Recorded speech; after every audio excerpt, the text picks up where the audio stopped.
Okay, so have you ever felt like just totally drained Drained. Yeah. after being around someone who's super stressed out? Oh, yeah, totally. It's like their stress is like kind of rubbing off on you. Mm-hmm. Turns out there's actual science behind that. Really? We're talking about cortisol, Cortisol. that infamous stress hormone. Right. And to help us unpack all of this, we have a leading neuroscientist, Dr. Tara Swart. Oh, wonderful. She's not just a brain whiz, though. Okay. She's also a medical doctor and an executive advisor. Wow. So she's got this really unique perspective on how stress plays out in our lives, Yeah. from our bodies to boardrooms. Yeah, that's really cool. Stress isn't just something we feel internally, Right. it manifests physically, and it can even impact those around us. Exactly.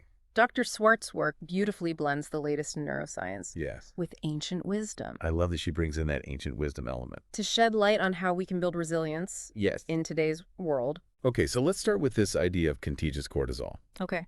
So Dr. Swart actually talks about how we sweat out cortisol, and it can impact the people around us. Interesting. It's almost like an invisible cloud of stress is hanging around, Yeah, like a stress cloud. stressed out individual. Yeah, and it's not just a fleeting feeling. Right. Dr. Swart mentions this story about a CEO's personal assistant Okay. who jokingly blamed her boss's stress for her weight gain. Oh, wow.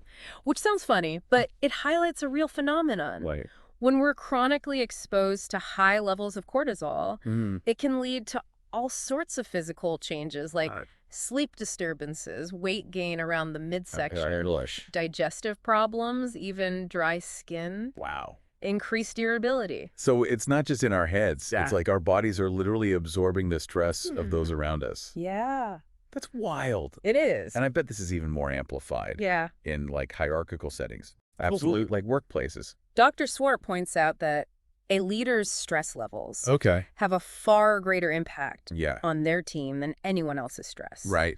And the thing is, even if a leader tries to mask their stress, it still kind of leaks out unconsciously, Right. affecting the team's overall well-being. That makes so much sense. Yeah, It explains why some work environments can feel so draining, totally. even if everyone's being outwardly polite. So what can we do to counteract this cortisol overload? Wow.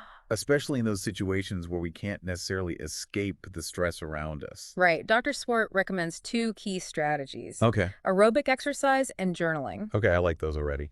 Aerobic exercise is brilliant. Yeah. Because you literally sweat out the cortisol. You're just purging it. Yeah, purging the stress hormone from your system.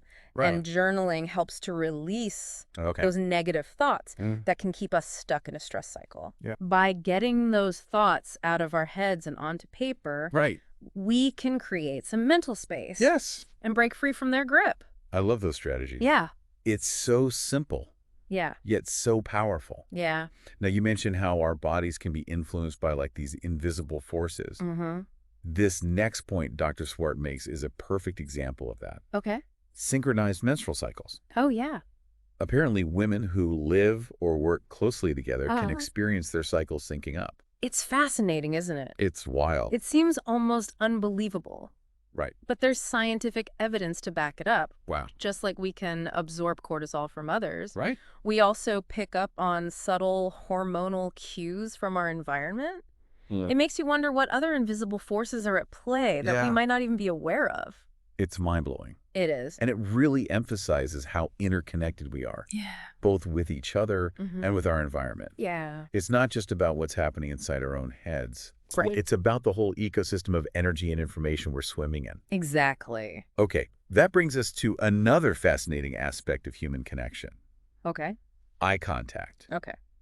Dr. Swart highlights the power Mm-hmm. of right eye to left eye contact, Interesting. particularly for creating emotional resonance. Right eye to left eye, that's specific. It is. Is there a reason why that direction matters? Yeah. Is there? It seems to have a deeper impact on our neural pathways, Okay. triggering a stronger sense of connection and empathy. Huh. It's especially crucial in mother-baby bonding, Right. but it can enhance any relationship. Okay. Dr. Swart actually integrates this into her personal interactions. Does she really? It's something we can all experiment with. I'm going to try that. Yeah. Being intentional with our eye contact Mhm. and creating that deeper connection, Yeah. it seems so simple. Right. yet we rarely think about it. Yeah. Of course, eye contact is just one element of bonding. What other practices does Dr. Swart recommend for nurturing healthy relationships? Um, Physical touch, shared experiences, Okay. vulnerability, even laughter. These all play a vital role in forging strong bonds. Yes. It's about fostering that feeling of safety and trust that Yeah. allows relationships to flourish. It makes me think about how often we prioritize independence and individual space Mm. in our modern lives. Yeah. Have we lost something important by putting less emphasis on these fundamental forms of connection? It's a valid question. It is. And perhaps it's not about rejecting independence, Right? but about finding a healthy balance. Yeah. Integrating these ancient practices of connection into our modern lives could make a profound difference I agree. in our overall well-being. Now let's talk about sleep. Oh. We all know it's important, but Dr. Swart takes it a step further. Okay. She explains that sleep isn't just about rest. It's crucial for brain health. Right. She dives into this fascinating system called the glymphatic system. Have you heard of this? The glymphatic system, yeah, it's like the brain's dedicated cleaning crew. It is. While we sleep, this system flushes out toxins and metabolic waste Okay. that accumulate in our brains throughout the day. Oh, wow. Think of it like a network of pipes that clean and refresh our brain while we're out for the count. So if we don't get enough sleep, our brains aren't getting properly cleaned. Yeah, that's why you feel so foggy Right. and mentally sluggish when you're sleep deprived. That's like my brain is cluttered with mental junk. Exactly, and this cleaning process takes a solid 7 to 8 hours to complete. Oh. So those late nights and early mornings really do take a toll on our brain function. They do? Dr. Swart even has a tip for optimizing the glymphatic system. What's that? Sleep on your side. Really? Apparently, it helps facilitate better flow. Huh. It's a simple change that can make a big difference for our brain health. Side sleeping for the win. There you go. Now, this next point might surprise some people. Dr. Swart is a strong advocate for co-sleeping. Oh, interesting. She believes it's deeply rooted in our evolutionary history Mm-hmm. and has benefits for both our physical and emotional well-being. It's about that feeling of warmth, Right. security, and connection we get from physical proximity. Yeah. Co-sleeping encourages the release of oxytocin, Bro. the bonding hormone, Yes. which can enhance feelings of trust and reduce stress. She even mentions using HRV monitors to track her sleep Does she? and found that a simple goodnight kiss from her husband increased her resilience even while she was asleep. Wow. It makes you wonder if we've sacrificed something essential in our modern pursuit of separate bedrooms and independent sleep schedules. It's an interesting point. It is. Perhaps we've swung too far in the direction of individualism Yeah. and lost sight of the power and importance of shared physical and emotional space. It's definitely something to ponder. Yeah. Speaking of connection, let's talk about intuition. Dr. Swart distinguishes intuition from conscious knowledge and memory. Right. She describes it as a deep well of wisdom and experience stored within our nervous system, including our gut. It's like having access to a vast internal library of information Right. gathered not just through our conscious minds, Okay. but through our lived experiences, Right. our emotions, and even our ancestral heritage. So it's not just a feeling. It's more than that. It's based on real data, even if we don't always understand the source. Exactly. It's about learning to trust that inner voice, especially as we gain more experience and wisdom. Yeah. Dr. Swart emphasizes that intuition is a valuable tool for navigating complex situations, Absolutely. one that often surpasses our conscious reasoning abilities. Yeah. That resonates with me. Yeah.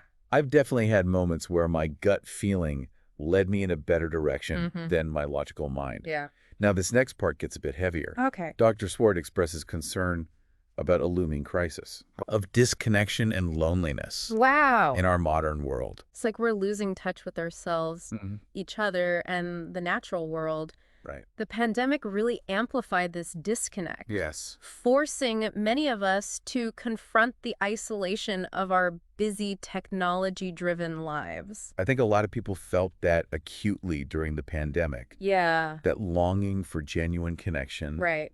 and a sense of belonging. Absolutely. And Dr. Swart suggests we need a spiritual revolution A spiritual revolution. to counter this trend. What does she mean by that? What does she mean by spiritual revolution?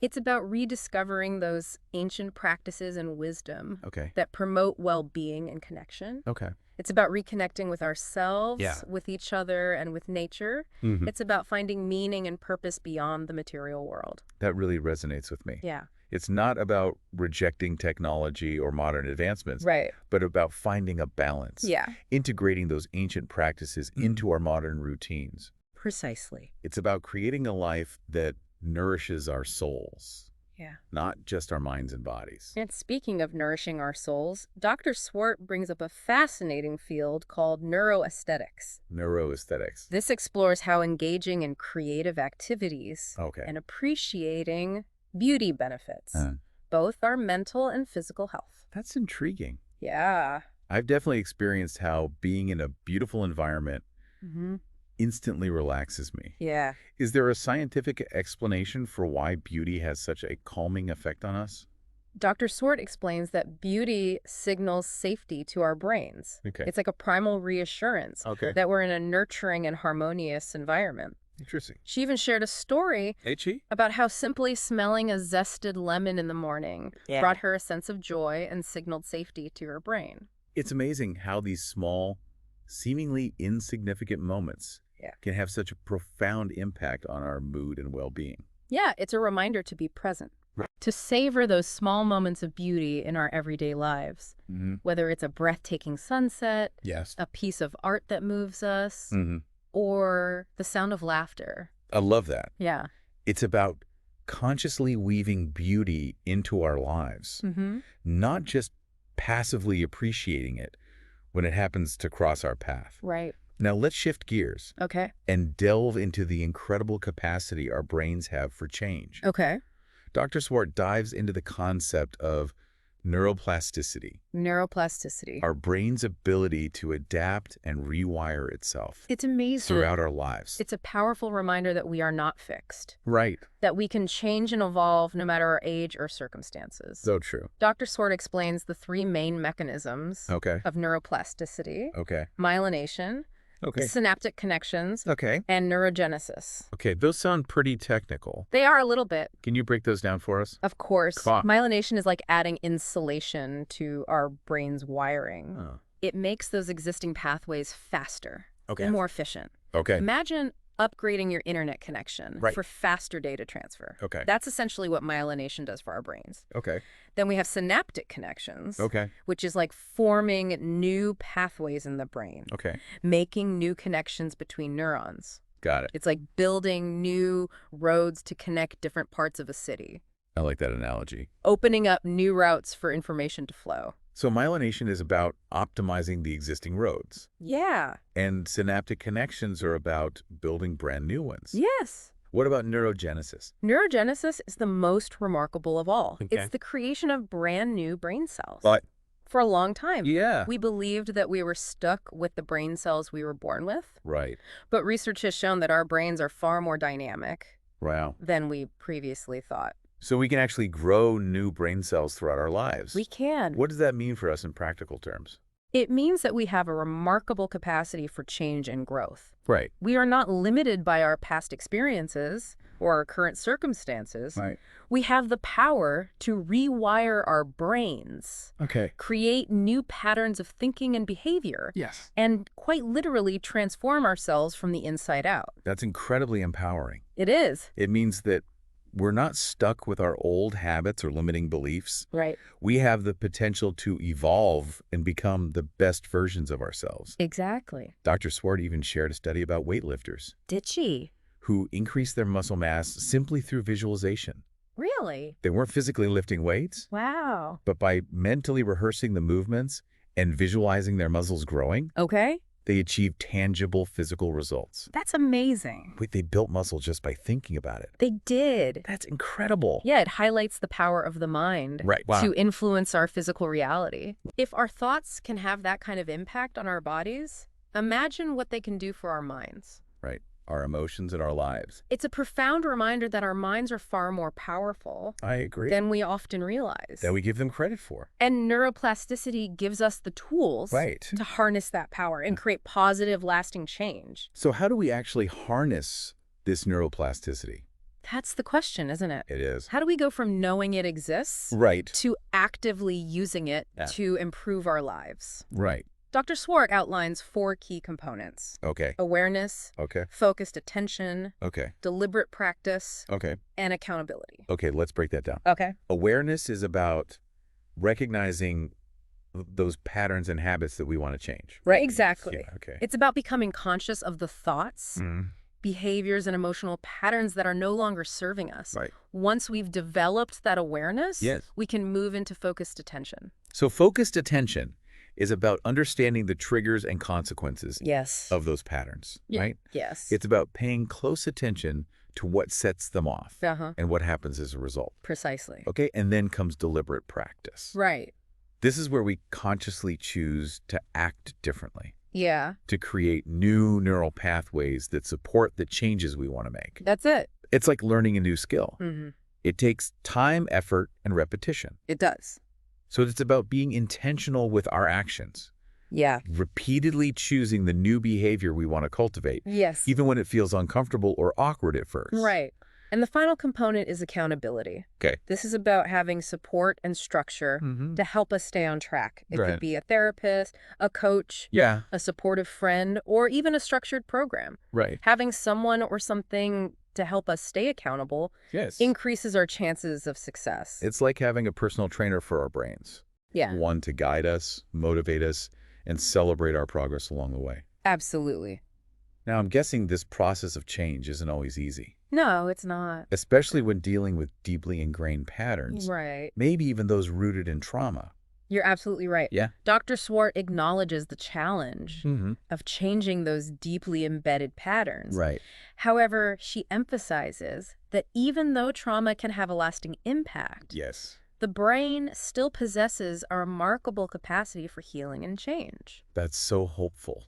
It is. It means that even if we've experienced difficult things, Yeah. we're not destined to be defined by them. No. We still have the power to heal, grow, and create a brighter future. Exactly. And Dr. Swart encourages us to shift our language Okay. from hardwiring to soft wiring, I like that. highlighting the possibilities for growth and change. It's a good shift. I love that shift in language. Yeah. It's a reminder that our brains are not fixed, Right. but malleable. Yeah. We have the power to rewrite our stories, Yes. to rewire our neural pathways, Yeah. and to create new, healthier patterns. Precisely. Now, this next part is really fascinating and, frankly, a bit mind-boggling. Okay, let's hear it. Dr. Swart talks about generational trauma Okay. and intergenerational epigenetic trauma. Okay. I'm intrigued. Can you explain what those terms mean? So it's about how traumatic experiences can actually impact gene expression Wow. and be passed down across generations. Wow. It's a relatively new area of research, Right. but studies have shown that trauma can leave a mark on our DNA, Oh, wow. influencing our stress responses, our resilience, Okay. and even our predisposition to certain health conditions. Right. You're saying that our ancestors' experiences Yes. can affect us at a genetic level. They can. That's incredible. It's a humbling thought. It is. And it highlights the interconnectedness of generations Yes. and the importance of healing those ancestral wounds. Right. Not just for ourselves. But for future generations as well. That's such a powerful concept. It is. It makes me think about the responsibility we have Yeah. to break those cycles of pain and suffering, Right. to heal those wounds, and to create a more peaceful and loving world Yes. for those who come after us. The big task. But it also feels a bit daunting. Right. If we're carrying the weight of our ancestors' trauma, Yeah. how can we possibly escape that? That's where knowledge and conscious effort come in. All right. Dr. Swart reassures us that we're not powerless. Okay, good. By understanding the mechanisms of generational trauma Right. and actively engaging in healing practices, Yes. we can mitigate the negative effects Okay. and promote healthier outcomes. That's reassuring. It is. It means that we have agency, Yeah, that we can choose to heal those wounds and create a brighter future. absolutely. Not just for ourselves, but for our children and grandchildren. For generations to come. It's about becoming conscious creators of our own lives Yeah. and the lives of those who follow us. Powerful. Now let's talk about the power of language. Okay. Dr. Swart emphasizes how the words we use, Right. both internally and externally, Mm. shape our thoughts, feelings, and actions. Our words are powerful. It seems like such a simple thing, It does. but I've definitely noticed how the words I use can either uplift me or Yeah. bring me down. She shared a personal example Oh, did she? of how she changed her language around needing coffee. Okay. Instead of saying, I need coffee, Right. she started saying, I'm choosing to enjoy a cup of coffee. That's such a subtle shift. It is. But I could see how it would change her whole mindset Yeah. around coffee. Yeah. It moves from a place of dependence to a place of choice Yes. and empowerment. Exactly. And it's not just about coffee. Right. It's about paying attention to the language we use in all areas of our lives. Absolutely. From our self-talk to our conversations with others. Our inner and outer dialogue. It's about becoming aware of the messages we're sending ourselves and others. And choosing to use language that supports our well-being and growth. Exactly. It's about recognizing that our words have power. They do. They can either limit us or liberate us. Right. It makes you wonder if we pay enough attention to the language we use. It's a good question. How often do we mindlessly repeat phrases Yeah. that reinforce negative patterns or limiting beliefs without even realizing it? More often than we think, we Right. absorb language from our environment, from our Right. families, from the media. Yeah. And those words can become ingrained in our subconscious, shaping our thoughts and behaviors in ways we might not even be aware of. So becoming more mindful of our language is the first step. It is. But how do we actually change those ingrained patterns? Wow. It seems like such a daunting task to reprogram our internal dialogue. It does, but it takes time and effort. Right. But it's definitely possible. Okay, good. Dr. Swartz suggests starting by simply noticing the language we use. Okay. Pay attention to your self-talk. Mm-hmm. What are the words and phrases that come up most often? Right. Are they supportive and empowering? Right. Or are they critical and self-defeating? That's a great starting point. It is. Just becoming aware of our internal dialogue is a huge step. Yes. Once we develop that awareness, what's next? The next step is to start consciously choosing different words. Okay. If you notice yourself saying, I can't, try replacing it with I'm learning to. Yep. If you find yourself saying, I'm so stressed, Yeah. try saying, I'm feeling challenged, but I'm capable of handling this. Right. It's about shifting from a place of limitation to a place of possibility. I love that. Yeah. It's about reframing our experiences with language that empowers us and supports our growth. Absolutely. It's about speaking to ourselves with kindness, Yeah. compassion, and encouragement. Yes. And it's about recognizing that our words create our reality. They do. The more we use positive, empowering language, Yeah. the more we reinforce those beliefs and attract positive experiences into our lives. Exactly. Now, I know this is a lot to digest. It is a lot. As we wrap up this part of our deep dive, Okay. I want to leave our listeners with Dr. Swartz's thought-provoking question. Okay. What could you choose to change Interesting. and choose to feel great about? What a great question. It is a beautiful question It is. that invites us to reflect on our lives and to consider what changes we might want to make, Yes. big or small. Big or small. It's about remembering that we have the power to choose. We do. We have the power to create a life that we love. A life that is filled with joy, Yes. purpose, and connection. And a life that reflects the incredible potential that lies within each and every one of us. Beautiful. So what will you choose to change? Yeah. And what will you choose to feel great about? What a great question to ponder. It is. Yeah. It's a powerful reminder that we're not just passive bystanders in our own lives, Right. but active participants in shaping our experiences. And speaking of shaping our reality, let's talk about manifestation. Okay. It's a concept that often gets labeled as woo-woo, Right. but Dr. Swart brings it back down to earth, Okay. explaining it through a scientific lens. So what does she say? She emphasizes that manifestation is not about magic, Okay. but about aligning our thoughts, beliefs, and actions with our desired outcomes. Okay. It's about setting clear intentions, believing in ourselves, Right. and then taking consistent action to make those intentions a reality. So it's not about just wishing for things to happen, but about actively participating in the co-creation process. Exactly. Yeah. It's about understanding that we have a role to play in creating our own reality. Right. It's not about passively waiting for things to happen, Right. but about actively participating in the co-creation process. I like that. That makes sense. Yeah. It's about taking responsibility for our own lives and making choices that support our goals and aspirations. Yeah. But what about those times when it feels like we're stuck? Okay. Like, no matter how much effort we put in, Right. we can't seem to break through those barriers. We've all been there. Yeah, we have. That's where the power of neuroplasticity comes in. Okay. Dr. Swart reminds us that our brains are constantly changing and adapting. Yes. Even if we've developed deeply ingrained patterns, we still have the capacity to rewire our neural pathways Okay. and create new, healthier habits. So even if it feels like we're hardwired for certain behaviors, Right. it's more like we're soft-wired, Yes. meaning we have the ability to change. We do. Right. It's about shifting from a fixed mindset Right. to a growth mindset. Yes. Believing that we are capable of change and growth, Okay. no matter our past experiences or current circumstances. That's such a powerful shift in perspective. It is. It's about embracing the potential for healing and transformation, even in the face of adversity. Absolutely. Now, I want to shift gears a bit Okay. and talk about a topic that's often misunderstood, Okay. neurodiversity. Okay. This includes conditions like autism, ADHD, dyslexia, and dyscalculia. Right. There's been a lot of discussion lately about the rise in diagnoses Yeah. of these conditions. Yeah. I heard about that. I'm curious to hear Dr. Swart's perspective Okay. on this trend. She believes that part of the increase is due to better diagnosis and awareness. Okay. We're getting better at recognizing and understanding these conditions. Yeah. Which is a good thing. It means that more people are getting the support they need. Exactly. However, Dr. Swart also acknowledges that there might be other factors at play, Like what? such as our rapidly changing world Mm-hmm. and the constant stimulation of technology. Right, all the screens. It makes you wonder if our brains are adapting to this new environment Yeah. in ways that we don't fully understand yet. Yeah. Is it possible that some of these conditions Yeah. are actually adaptations rather than disorders? That's an interesting question.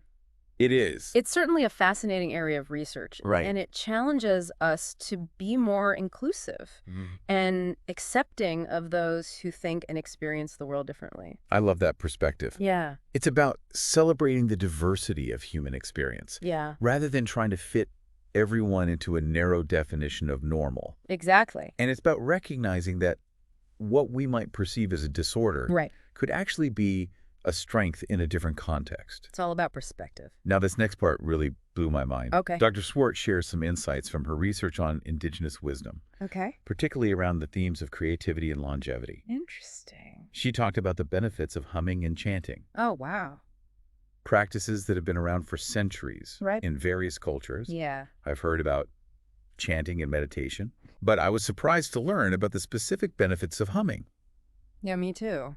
Dr. Swart explained that humming can help to regulate Okay. the parasympathetic nervous system, Okay. which is our body's rest and digest system. Right. It's like a natural tranquilizer, Wow. calming our nervous systems and reducing stress. So it's like a free and accessible tool Right. for managing stress and anxiety. That's fantastic. Like it is. And she also mentioned that these practices have been linked to improved health and immune function. Really? It's fascinating how these ancient practices Right. are now being validated by modern science. It's really cool. It speaks to the wisdom of our ancestors Yes. and the importance of connecting with those traditions Yeah, that have stood the test of time. absolutely. There's so much we can learn from those who came before us, so much. from their deep connection to nature, their understanding of the human spirit, Mm-hmm. and their wisdom about living a long and healthy life. Yeah.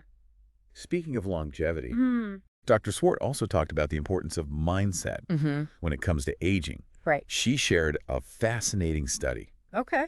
about octogenarians, people in their 80s, Wow.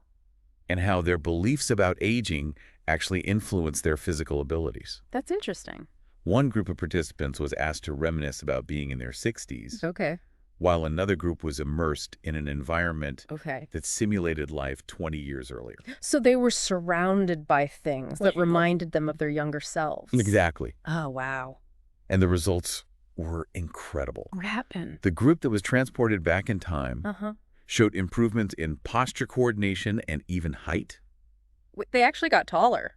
They did. That's amazing. It is. It's a testament to the power of our minds Right? to shape our physical reality, Right. and it challenges us to question our assumptions about aging. Yeah.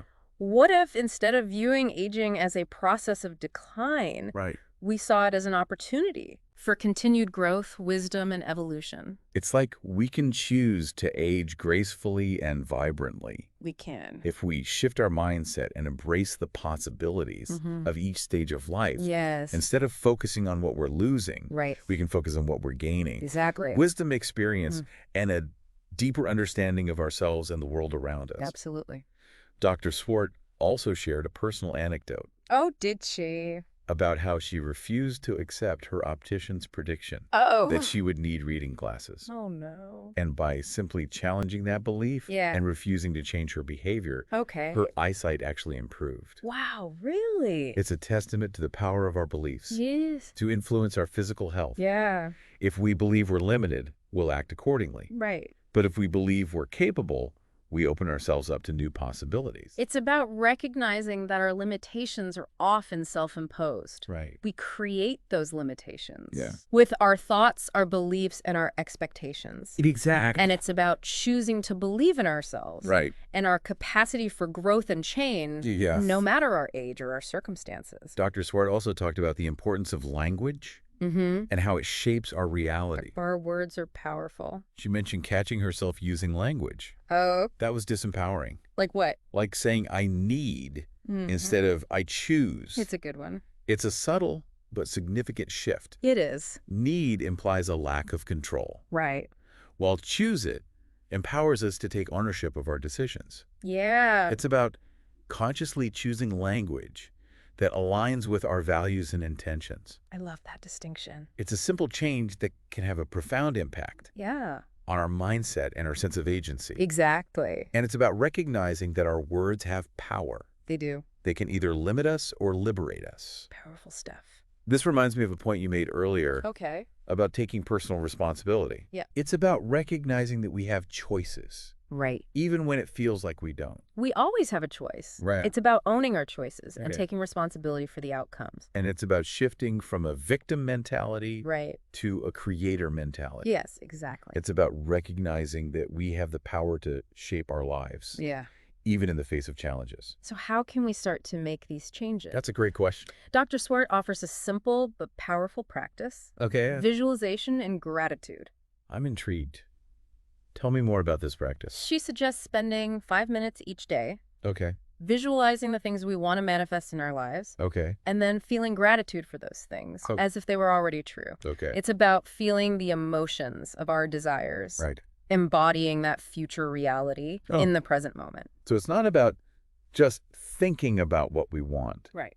but about really feeling it, experiencing it in our minds and hearts. Yes. And it's about shifting from a state of fear and lack to a state of trust and abundance. Exactly. It's about believing that what we desire is possible Yeah. and aligning our energy with that belief. And the beautiful thing is that even if we don't fully believe it at first, Right. the act of visualization and gratitude Yes. can start to shift our neural pathways and create new possibilities. Right. It's like planting seeds of intention Yes. and then nurturing them with gratitude. Oh, I love that analogy. Yeah. It's about trusting the process and allowing those seeds to blossom in their own time. Exactly. Now, I know we've covered a lot of ground in this deep dive. We have. As we wrap up, Yeah. I'm wondering if you could share your thoughts Okay. on what one small change our listeners can make today Okay. to start moving towards a more resilient and fulfilling life. That's a great question. It is a big question. And I think it goes back to what Dr. Swart said Okay. about personal responsibility and language. I think one powerful shift we can all make Yes. is to start paying attention to the language we use,